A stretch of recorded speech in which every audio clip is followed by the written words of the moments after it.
What's up, everyone? Aaron Nagler here with Cheesehead TV, coming to you live from Manhattan to talk some Green Bay Packers.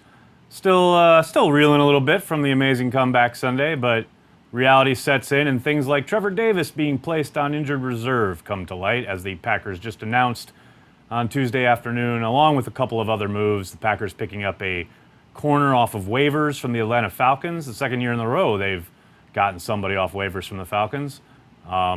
Gentleman's name escapes me, so I'm going to check it. Deontay Burton, a corner. He's a bigger guy who I think it can safely be said the Falcons were trying to sneak through waivers and get back on their practice squad. He was released by the Falcons yesterday in a couple of moves they had to make after they put Keanu Neal on injured reserve. But the Packers snagged him. One other move they decided to make was releasing Marwin Evans, the safety from the Milwaukee area, off of their practice squad, and they signed Will Redmond, a corner on the shorter side, to their practice squad. So those were the moves the Packers made this afternoon.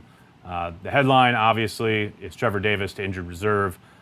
That hamstring injury that I guess shot up on him on Sunday seems to have been a recurring issue all throughout camp. You guys remember he missed a ton of time this summer. Seems like they're just going to shut him down. He would definitely be eligible to return since he was on the 53-man roster, the initial 53 a couple weeks ago.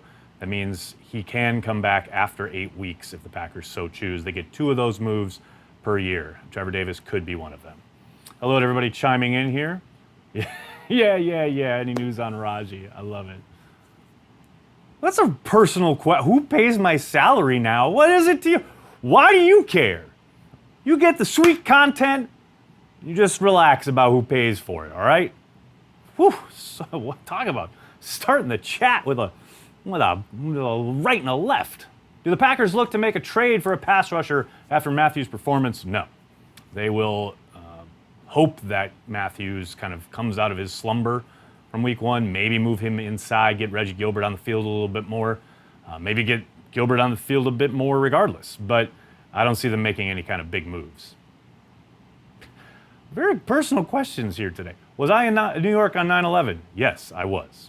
It was a horrible day, but it does remind me often of how much I love living in New York City. Who gets cut to make room for Jones next week? Good question. Possibly one of the wide receivers. Maybe Robert Tonyan. We'll have to wait and see. Those wide receivers barely played from scrimmage. Equiminius St. Brown didn't see the field. Valdez-Scantling, I think, got 2 snaps. Those would be prime candidates in my mind. Patreons help pay, exactly. You support Packer transplants, and we absolutely love you for it. You turned on the notifications, well done. Anything in the rumor mill about Rodgers' injury? Nope. It is buttoned up tight. I talked on the radio this morning in Milwaukee about Mike McCarthy undoubtedly going to try and draw this out as long as possible, make the Vikings have to game plan for 2 quarterbacks. Clearly, there's not a whole lot they need to worry about when it comes to Deshaun Kaiser. But every NFL coach would tell you they've got to do the work, and they will undoubtedly do it if Kaiser is practicing this week ahead of Aaron Rodgers. Davis to IR. The hamstring injury. It jumped up and bit him on Sunday. That's why they had to shut him down Sunday night. I think they just, like I said a little earlier, he'd missed so much time throughout the summer. One of the hamstrings are notorious for lingering throughout a season. We've seen in the Packers specifically how guys can continually keep trying to come back, and they're shut down one week, and then they're up the next week, and then they hurt it again. Rather than go through all that, the Packers just determined, I think partially because I think they saw how well Randall Cobb did on punt returns. They just figured, shut him down, get him healthy, and maybe bring him back later this year. The biggest example of that would be Casey Hayward back in the day. I think it was his second year that got kind of wrecked by a hamstring injury that just lingered all year, and they could never get him right because they kept trying to get him back on the field. So rather than go through all that and take up a spot on the 53-man roster, they're just going to shut him down. Seems like the Packers got more pressure on the QB Sunday than most think, just didn't finish. I would agree with that assessment. I think they affected the pocket a lot, especially along the interior. I think Trubisky did a very good job. I think you got to give him some credit as far as his ability to sidestep the rush. He wasn't always looking to run immediately either. He kept his eyes downfield looking for an open man.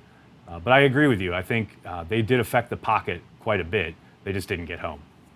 What happened to Clay Matthews? He fell down 6 or 7 times and didn't look good at all. That's a million-dollar question. It was kind of the talk of Twitter yesterday. And you have to think it's all on tape. You know, the coaches, Clay Matthews himself, they're all looking at the same tape we all saw, and it wasn't pretty. So I think he is going to be challenged this week by his coaching staff to put a better product on the field, because Sunday night was embarrassing. What does Cousins provide the Vikings that they didn't have at quarterback last year? I got to be honest. I don't think it's that much. I think he's slightly better than the guys they trotted out last year, but ultimately it's about their skill position players and getting the ball out of his hands in rhythm. And you saw him do a pretty good job of that against the 49ers, especially on the touchdown to Diggs. That was a really impressive throw.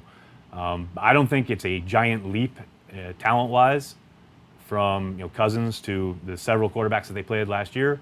But he is, I wouldn't say an upper echelon quarterback in the NFL. He is one of the better quarterbacks. He's definitely in the top half of the signal callers, and that makes the Vikings dangerous, point blank.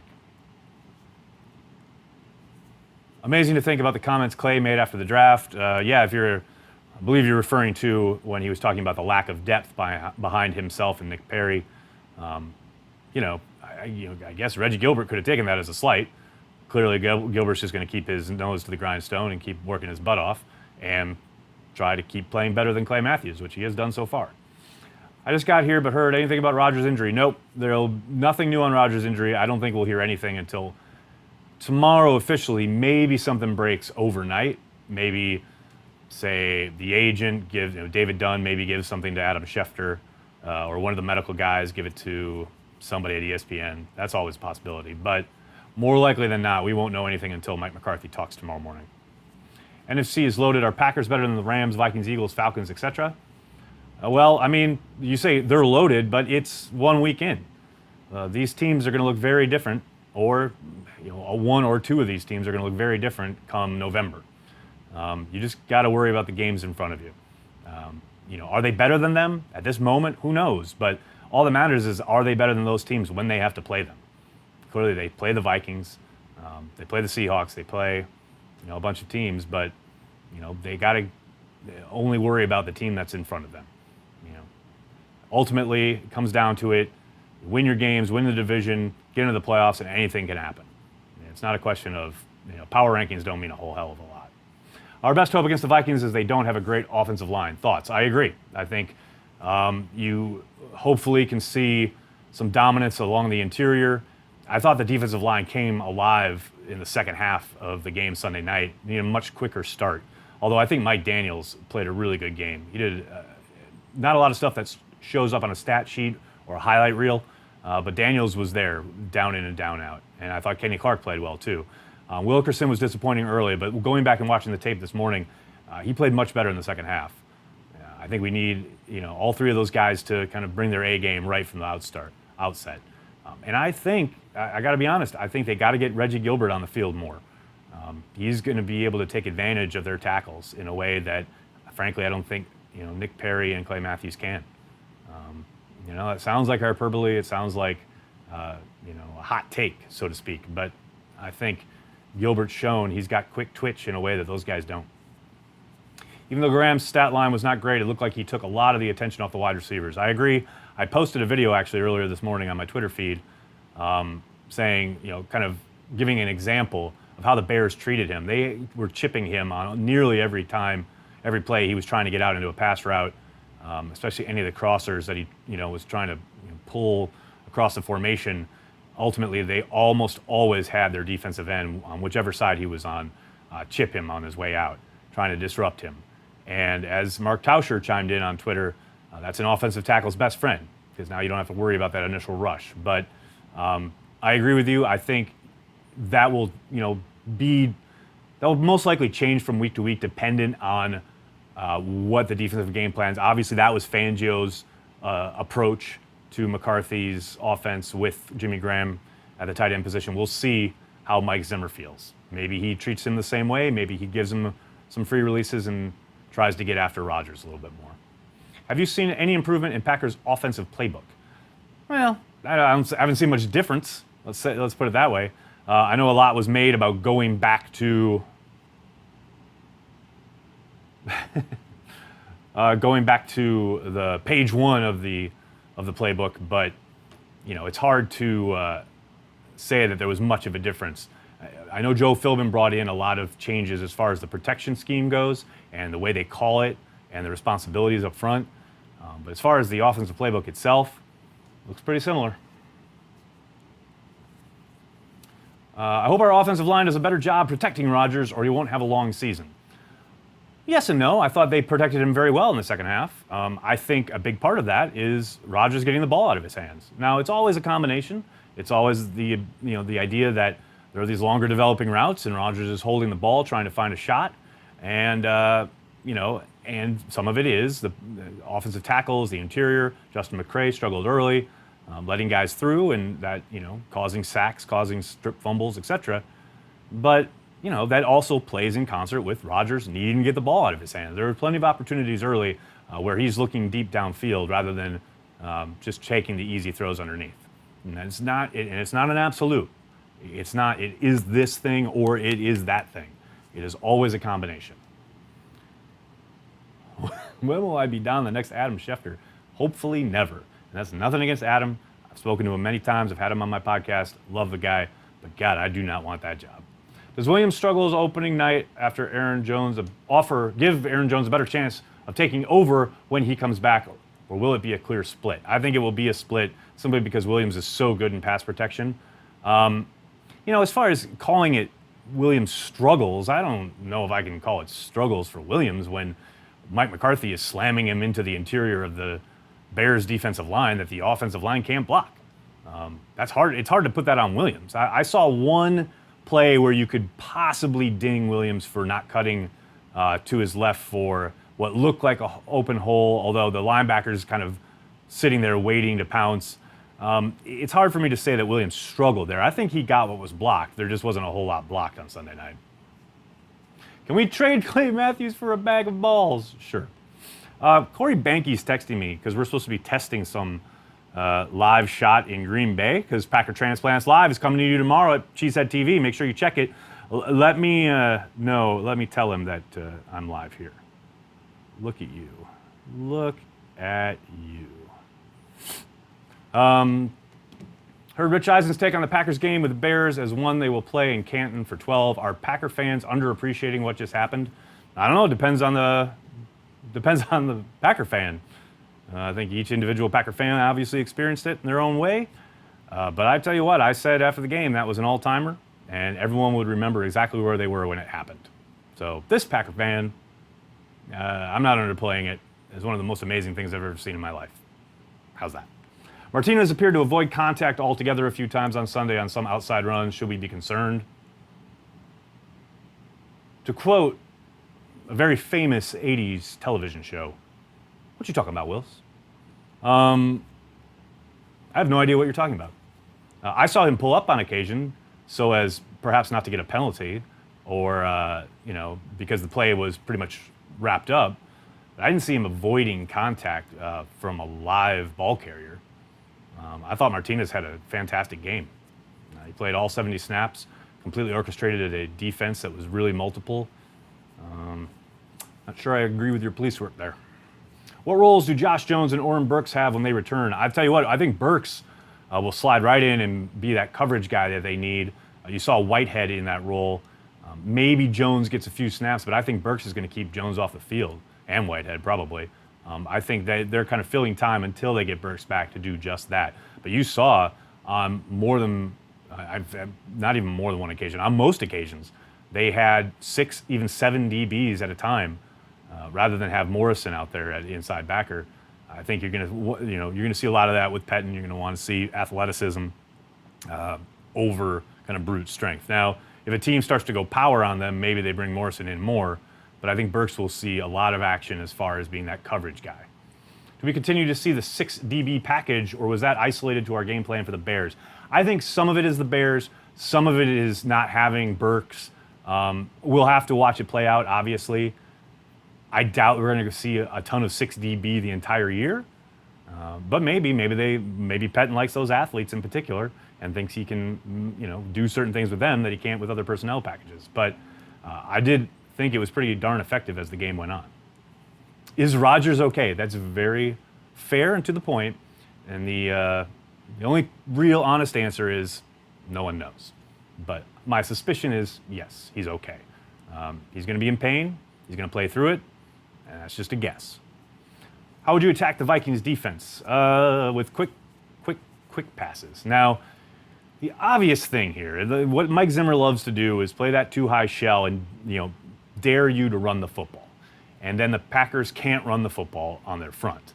And then, on third, they run and can't get anywhere, and then it's 3rd and long, and then Zimmer comes down and loves to mug the A-gap with those 2 linebackers. And those guys on the defensive side of the ball for the Vikings are so well versed in what the Packers like to do offensively.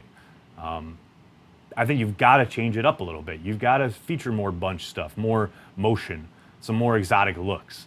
Give them some misdirection, because right now, Barr and Kendricks and those guys and Rhodes and Smith, they can all basically run every route combo, call every protection. They know the Packers offense as pretty much as well as anybody on the Packers offense. So to me, the best thing to do is to get a little misdirection. Use a little bit more, some pistol, quick hitters, get the ball out of Aaron's hands. I think that's what you're going to have to see, at least for these next few weeks while Rodgers is protecting that knee. How much of the 49ers receiving running wide open was scheming by their head coach versus Vikings DBs being a step too slow / their own scheme? It's a good question. You saw Kittle get behind the tight end get behind the Vikings defense a number of times. You saw a couple of different really wide open wide receivers. I think a lot of that was Kyle Shanahan. Some of it, there was one in particular up the right sideline that was just a blown coverage. But yeah, for the most part, I think you can put that out right at the foot of Kyle Shanahan. We'll see if McCarthy and company try and ape and steal some of those concepts, or if they stick with what they've got now. And I know everyone would groan and say, "Oh gosh, not the Packers playbook again," etc. But you don't have to go back very far. I think it was 2 years ago when was it Rhodes who abandoned the defensive game plan, and he was supposed to shadow Jordy Nelson, but the Vikings had a mini revolt early on in the game, and the Packers took him to town. And Zimmer was pissed after the game, etc. I think that was the game where Aaron Rodgers was running up the left side and went into the end zone and shook Rhodes at the goal line and did a Lambeau leap, etc. The Packers have the capability of taking advantage of this defense. They've just got to execute.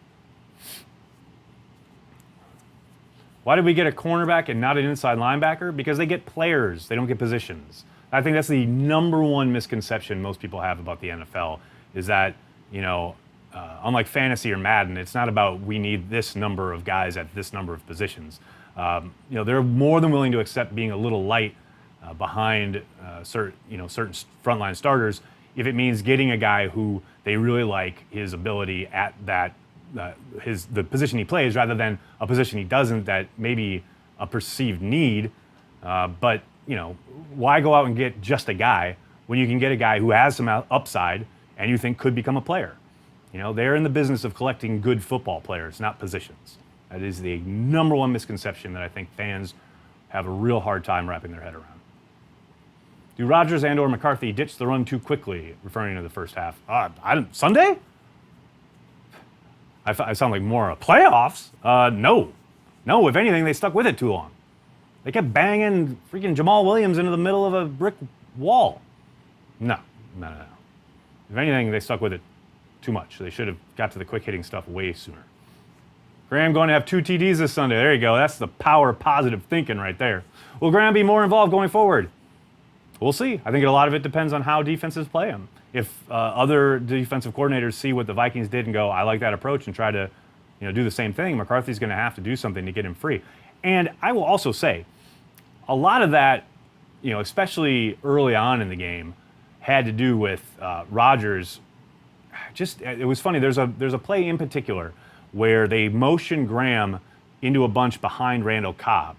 They're stacked 1-2, and Cobb goes out and Graham kind of drags across the middle of the field. And if Rodgers just waits a second more, he's got Graham breaking wide open down the middle. But Rodgers kind of predetermined to throw and threw on the out to Cobb, and he misses him wide. The opportunities will be there. It was pretty similar, what I saw on the tape from Sunday, it was pretty similar to what we saw that first week Jared Cook came back against Washington, where there were lots of opportunities that were just missed by Rodgers. They weren't really synced up yet. I think a couple games in, we'll start to see them hit those. I know everyone's very excited for the new toy in town, but just give it a week or two, they'll start to gel. All right, everybody, I'm going to have to jump. Thank you so much for joining me, even from Austria. Look at that, someone from Austria joining in. It's always worldwide here at Cheesehead TV. Can't thank you guys enough.